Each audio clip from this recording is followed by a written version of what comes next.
ሎስ አንጀለስ ኤልኤ በአሜሪካ ውስጥ ከዋሽንግተን ዲሲ ዲኤምቪ ቀጥሎ ትልቁ የኢትዮጵያውያንና የኤርትራውያን መገኛ ከተማ ናት። የኤልኤ የሀበሻ ሕይወት ከሌሎች ከተሞች ለየት የሚያደርገው የባህል የጥበብና የንግድ ቅይጥ መሆኑ ነው። በዚህ ከተማ ውስጥ ያለው የሀበሻ ሕይወት በሶስት ዋና ዋና ምሰሶዎች ላይ የተመሰረተ ነው። አንደኛ፣ ታሪካዊው ሊትል ኢትዮጵያ በፌርፋክስ ላይ የሚገኘው ይህ ሰፈር የሀበሻ ምግብ ቤቶች፣ ካፌዎች እና የባህል መገለጫዎች በብዛት የሚገኙበት የከተማዋ የልብ ትርታ ነው። ሎስ አንጀለስ በአሜሪካ ታሪክ ውስጥ ለመጀመሪያ ጊዜ አንድን ሰፈር በኢትዮጵያ ስም በይፋ የሰየመች ከተማ ናት። የስራና የንግድ ባህል በኤልኤ የሚኖረው ሀበሻ በታክሲና በጭነት መኪና ስራ ብቻ ሳይሆን በሆሊውድ የጥበብ ኢንዱስትሪ፣ በቴክኖሎጂ እና በሪል ስቴት ላይ በስፋት ይሳተፋል። ከተማው የህልም ከተማ እንደመሆኗ ብዙዎች የራሳቸውን አዳዲስ የንግድ ሀሳቦች ስታርታፕስ ለመሞከር ይጠቀሙበታል። የአየር ንብረትና የአኗኗር ዘይቤ የካሊፎርኒያ ሞቃታማ አየር ከኢትዮጵያ ጋር ተመሳሳይ መሆኑ ብዙዎቹን ይስባል። ይሁን እንጂ የኑሮ ውድነቱና የትራፊክ መጨናነቁ ለነዋሪው ትልቅ ፈተና ነው። በአጭሩ ኤልኤ ውስጥ መኖር ማለት የኢትዮጵያን ባህል ከሆሊውድ ዘመናዊነት ጋር አቀናጅቶ መኖር ማለት ነው። በሎስ አንጀለስ ኤልኤ የሚኖረው የሀበሻ ማህበረሰብ ታሪክና አኗኗር እንዲሁም ከዲኤምቪ ዲሲ፣ ሜሪላንድ፣ ቨርጂኒያ ጋር ያለው ልዩነት። አንደኛ፣ የህዝብ ብዛትና ስርጭት። ሎስ አንጀለስ ከአሜሪካ ከተሞች ውስጥ ከፍተኛ የሀበሻ ቁጥር ካላቸው ከተሞች በሁለተኛነት ትመደባለች ከዲኤምቪ ቀጥሎ። የህዝብ ብዛት በኤልኤ እና በዙሪያ ባሉ ከተሞች ግሬተር ሎስ አንጀለስ ከ35,000 እስከ 50,000 የሚጠጉ ኢትዮጵያውያንና ኤርትራውያን እንደሚኖሩ ይገመታል። የመኖሪያ አካባቢ ማህበረሰቡ በሰፊው ተበትኖ የሚኖር ቢሆንም በታሪካዊ ሊትል ኢትዮጵያ ፌርፋክስ አቬኒው አካባቢ ብዙ የንግድ ተቋማት ይገኛሉ። አብዛኛው ቤተሰብ ግን እንደ ኤንግልውድ፣ ካልቨር ሲቲ እና ሳውት ሴንትራል ባሉ አካባቢዎች ይኖራሉ። የሥራ መስኮች በኤልኤ የሚኖሩ ሀበሻዎች በተለያዩ ዘርፎች ተሰማርተው ይገኛሉ። የትራንስፖርት አገልግሎት ልክ እንደ ሌሎች የአሜሪካ ከተሞች ሁሉ በታክሲ፣ ኡበር እና ሊፍት እና በጭነት መኪና ትራኪንግ ስራ ላይ ብዙ ሰው ተሰማርተዋል።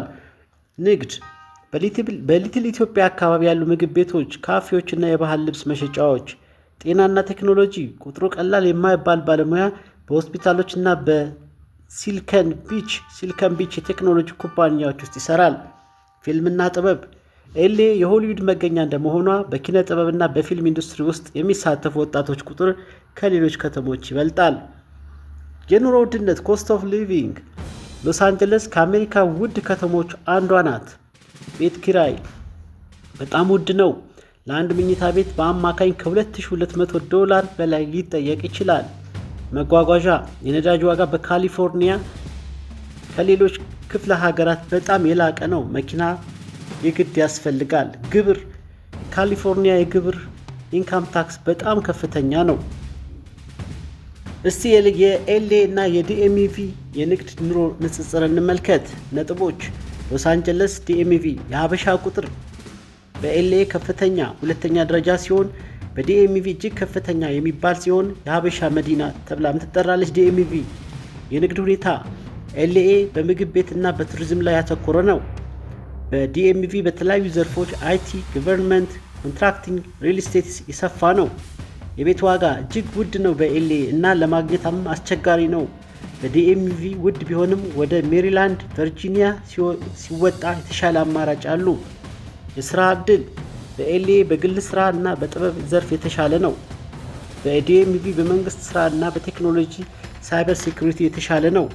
ማህበራዊ ህይወት በኤልኤ ማህበረሰቡ ተበታትኖ ይኖራል። በዲኤምቪ ግን ማህበረሰቡ በጣም የተቀራረበና ጠንካራ ስብስብ ነው። በአጠቃላይ ኤልኤ ለግል ስራ፣ ለአየር ጸባይ ተመራጭ ስትሆን ዲኤምቪ ደግሞ ለቤተሰብ አስተዳደግ፣ ለመንግስት ስራና ከሀበሻ ማህበረሰብ ጋር ተቀራርቦ ለመኖር ይመረጣል። ቀጥሎ ስለ ሎስ አንጀለስ ኤልኤ የመኖሪያ ሰፈሮች እና የንግድ ፈቃድ አወጣጥ እናያለን። በሎስ አንጀለስ የንግድ ስራ ለመጀመር እና የተሻለ የመኖሪያ አካባቢዎችን ለመምረጥ የሚረዱ ተጨማሪ ዝርዝር እንደሚከተለው ነው። አንደኛ፣ በኤልኤ የንግድ ፈቃድ አወጣጥ ቢዝነስ ላይሰንሲንግ በሎስ አንጀለስ ማንኛውም ንግድ ለመጀመር የሚከተሉትን ዋና ቅደም ተከተሎች መከተል ይኖርብናል። ቢዝነስ ታክስ ሬጅስትሬሽን ሰርቲፊኬት በኤልኤ ከተማ ውስጥ ለመስራት ከከተማው የፋይናንስ ቢሮ ኦፊስ ኦፍ ፋይናንስ ይህንን የምስክር ወረቀት ማግኘት ግዴታ ነው። ኦንላይን ማመልከት ይቻላል። የንግድ ስም ዱዊንግ ቢዝነስ አዝ ከራስ ስም ውጭ በሌላ የንግድ ስም ለምሳሌ አቢሲኒያ ካፌ ለመስራት ከፈለክ ስሙን በካውንቲ ኤልኤ ካውንቲ ሬጅስትራር ሪከርድ ማስመዝገብ አለብህ። የግብር መለያ ሰራተኛ ለመቅጠርና የባንክ አካውንት ለመክፈት ከፌዴራል አይአርኤስ የግብር መለያ ቁጥር ማውጣት ይኖርብሃል። ለልዩ ስራዎች ፐርሚት ምግብ ቤት ከሆነ የጤና ጥበቃ ፈቃድ፣ ፐብሊክ ሄልዝ ፐርሚት እና የእሳት አደጋ መከላከያ ፋየር ዲፓርትመንት ፐርሚት ያስፈልጋል። አልኮል የሚሸጥ ከሆነ የኤቢሲ አልኮል ቢቨሬጅ ኮንትሮል ፈቃድ ያስፈልጋል። ይህ በጣም ውድና ጊዜ የሚወስድ ሊሆንብህ ይችላል። ለሀበሻ ቤተሰቦች ተመራጭ መኖሪያዎችን እንመልከት። ምንም እንኳን የሀበሻ ማህበረሰብ በኤልኤ ተበታትኖ ቢኖርም የሚከተሉት አካባቢዎች ለቤተሰብ እና ለኮሚኒቲ ቅርበት ተመራጭ ናቸው። ኢንግልውድ ከሌሎች አካባቢዎች በተሻለ የሀበሻ ቤተሰቦች የሚኖሩበት እና ለሊትል ኢትዮጵያ ቅርብ የሆነ ሰፈር ነው። ከልቨር ሲቲ ለልጆች ጥሩ ትምህርት ቤቶች ያሉበትና ደህንነቱ የተጠበቀ ሰፈር ነው። የቤት ኪራይ ግን ከፍ ያለ ነው። ክሬንሻው ኤንድ ባልድዊን ሂልስ በታሪክ ብዙ ሀበሻዎች የኖሩበት እና አሁንም ጠንካራ ማህበራዊ ትስስር ያለበት አካባቢ ነው። ኦሬንጅ ካውንቲ ከኤልኤ ትንሽ ራቅ ብሎ ሰፋ ያለ ቤት እና የተረጋጋ ህይወት ለሚፈልጉ ቤተሰቦች ተመራጭ እየሆነ መጥቷል።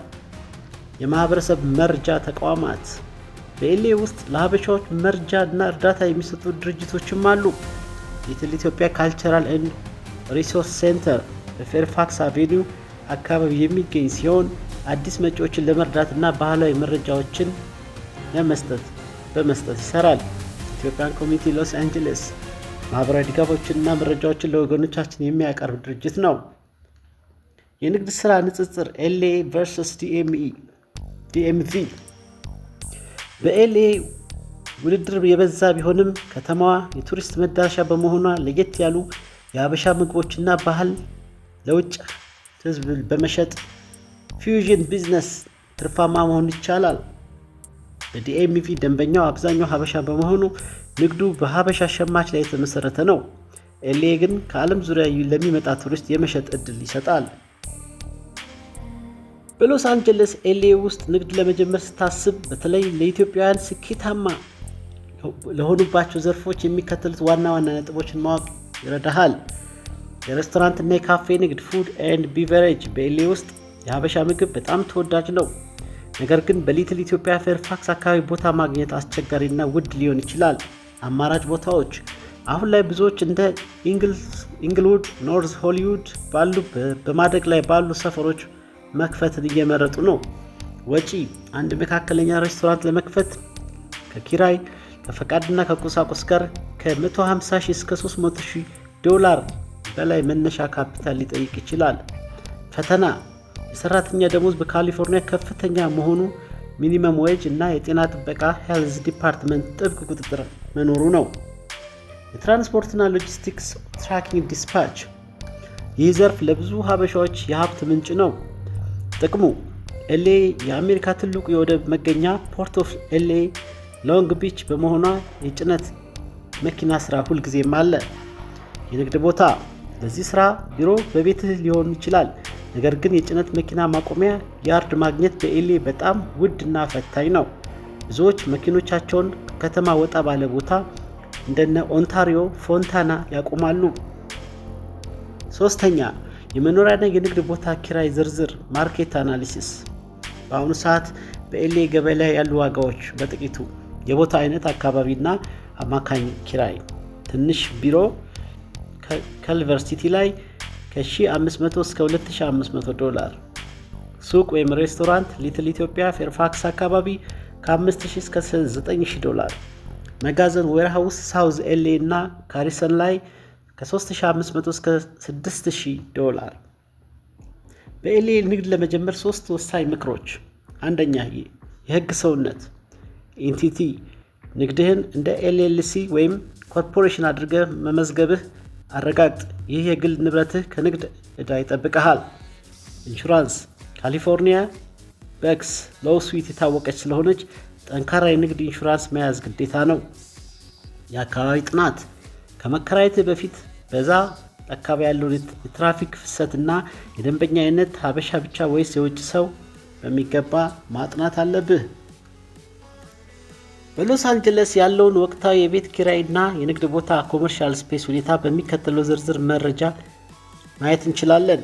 አንደኛ፣ የቤት ኪራይ ዋጋ ሬዚደንሻል ሬንት የመኖሪያ ቤት። በኤልኤ የቤት ኪራይ ዋጋ እንደ ሰፈሩ ደህንነት እና ለስራ ቦታ ካለው ቅርበት ይወሰናል። በአማካይ የሚከተለውን ይመስላል። ስቱዲዮ ባለ አንድ ክፍል መኝታ በወር ከ1800 እስከ 2200። አንድ ቤድሩም ባለ አንድ መኝታ በወር ከ2300 እስከ 2800። ሁለት ቤድሩም ባለ ሁለት መኝታ በወር ከ3200 እስከ $4500። ተመራጭ ሰፈሮች ኢንግልውድ፣ ክሬንሻው በአንጻራዊነት ዋጋቸው መካከለኛ የሚባልላቸውና ብዙ ሀበሻዎች ያሉባቸው ናቸው። ከልቨር ሲቲ፣ ፌርፋክስ ዋጋቸው በጣም ውድ ቢሆንም ለስራና ለሀበሻ ሬስቶራንት ቅርብ ናቸው። ሳን ፌርናንዶ ቫሊ፣ ኖርዝ ሆሊውድ እንዲሁም ቫን ኑይ ከከተማው ማዕከል ወጣ ያሉና ዋጋቸው ትንሽ ረከስ የሚሉ ሰፈሮች ናቸው። የንግድ ቦታ ኪራይ ኮመርሻል ሪል ስቴት። በኤልኤ ንግድ ለመጀመር የቦታ ኪራይ የሚሰላው በስኩዌር ፊት ሲሆን ዋጋው እንደ ንግዱ አይነት ይለያያል። ለምሳሌ ሪቴል ሬስቶራንት በሊትል ኢትዮጵያ አካባቢ በአንድ ስኩዌር ፊት በወር ከ4 እስከ $7 ሊጠየቅ ይችላል። ለምሳሌ 1000 ስኩዌር ፊት ያለው ትንሽ ሬስቶራንት በወር ከ4000 እስከ $7000 ኪራይ ሊኖርበት ይችላል። ኦፊስ ስፔስ በአማካኝ በስኩዌር ፊት ከ3 እስከ $5 ይደርሳል። ወርሃውስ ለጭነት መኪና ወይም ለዕቃ ማከማቻ በከተማው ዳርቻዎች እንደ ካሪሰን ወይም ሳንታ ፌ ስፕሪንግስ በስኩዌር ፊት ከ1.5 እስከ $2.5 ይገኛል። ጠቃሚ ምክር ዞኒንግ በኤልኤ ንግድ ከመጀመር በፊት የመረጥከው ቦታ ለፈለግከው የንግድ አይነት የተፈቀደ ዞንድ መሆን ማረጋገጥ አለብህ። ለምሳሌ ሬስቶራንት ለመክፈት የምትፈልገው ቦታ ቀደም ሲል ሬስቶራንት ካልነበረ የፍሳሽና የእሳት አደጋ መከላከያ ማስተካከያ ለማድረግ ብዙ $1000 ሊጠይቅ ይችላል። በተለይ በየትኛው የንግድ ዘርፍ ለምሳሌ ሬስቶራንት፣ መጓጓዣ ወይስ ቢሮ ቦታ እየፈለግክ ነው።